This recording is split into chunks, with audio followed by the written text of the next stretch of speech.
everyone, I'm Zara Borja, and this is Cyber Singles. Today we're going to talk about dating online versus dating offline. Different strokes for different folks, I guess. Let's take a look. When you meet somebody with that amount of distance between you, it's very much like a long-distance relationship. You know, the problem with long-distance relationships and internet relationships is that you really can't be there at the time that things are happening in a person's life. For example, I mean, we all have little dramas that happen. We all have little joys that happen. And you want to share those with a partner, with somebody who's there. Now, if you're across the internet, you have this real disconnect. There's a subconscious disconnect between you and that person. And so, for example, you don't feel badly about flaking on them. You don't feel badly about, chastising them for things they do, because there's no personal connection.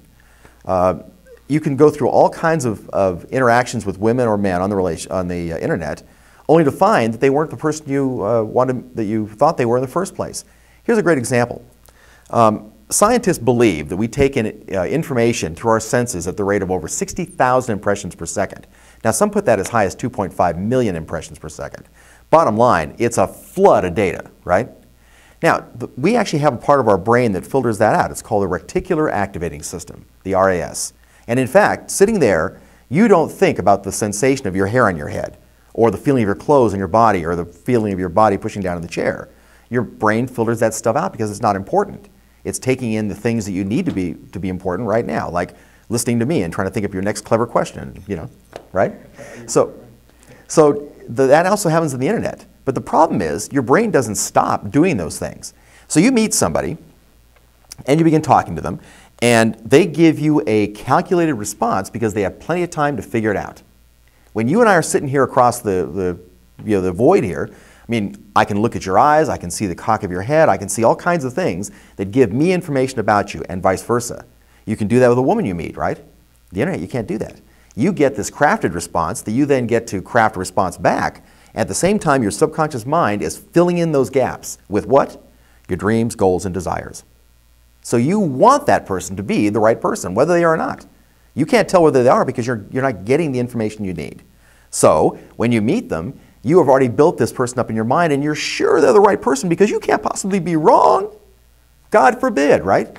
And people will get in relationships and actually fall in love with people without even ever having met them in person.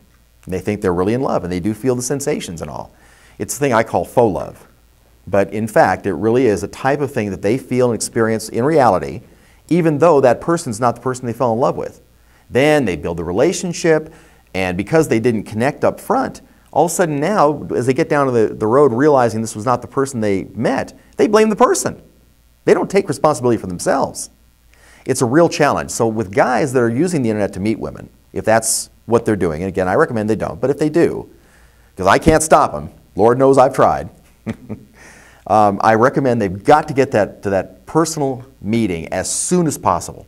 Don't spend a lot of months emailing back and forth. Don't try and hold a relationship on the telephone. Get to that first meeting, because until you do, everything you develop from that point on is going to be false. The instant you actually meet the person, that's when you have the beginning of what you might have. Online, offline, you decide. Until next time, this was Cyber Singles.